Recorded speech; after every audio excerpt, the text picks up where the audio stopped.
I'm Nick Wood. I'm a freelance photographer. I also run Unshaken photography training.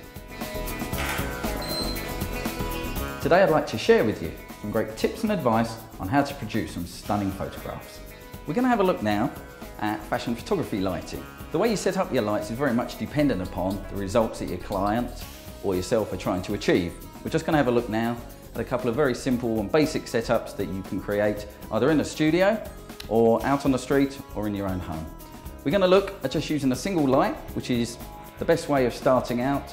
A single light just to achieve a simple single task, and that's just to create a little bit of impact on our model. The first thing that you really want to be able to do is to get the light nice and high above the subject's head.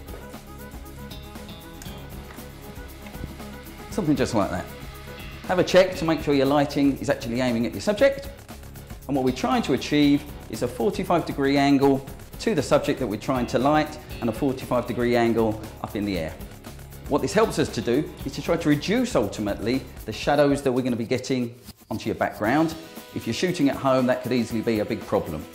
The other way of dealing with that is just to get your subject, Amy, if I could get you just to walk forward, that's going to help us just to reduce any shadows that we might be getting onto the rear wall. For this lighting setup, we're using a softbox. A softbox helps to diffuse the light onto the subject, gives us a nice soft, even light over the face and the area that we're trying to light, in this case, the top half of Amy.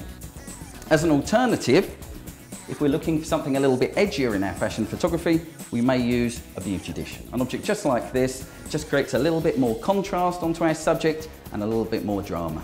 If you don't have use of a studio, you can always use a flash gun just like this. They're cheap, they're cost effective. The beauty of these is that you can take it out on location. Just prop these up onto stands, out on location, or get somebody to hold them, and they're a great way to be out and about shooting, creating fashion on location.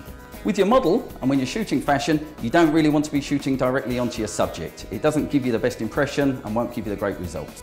What we tend to do is to get our subjects just to turn to face the light. We're trying to achieve again this 45-degree onto the subject, and as the photographer, if I'm over here, I would ask the subject to turn towards me. What I'd also be trying to do is just to get a little bit of separation between the arms, also on this side, Amy, if I can. Again, it works beautifully in terms of giving a little bit of animation to our model when we're shooting on the day. In summary, when shooting fashion photography, just try to get a little bit of impact and animation into your shots. We achieve that by using our lights at a 45-degree angle to our subject, getting our subjects to stand and pose correctly.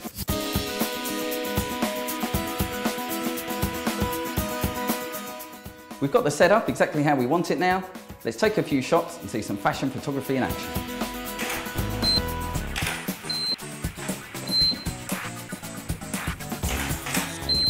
So that's how to create fashion photography lighting.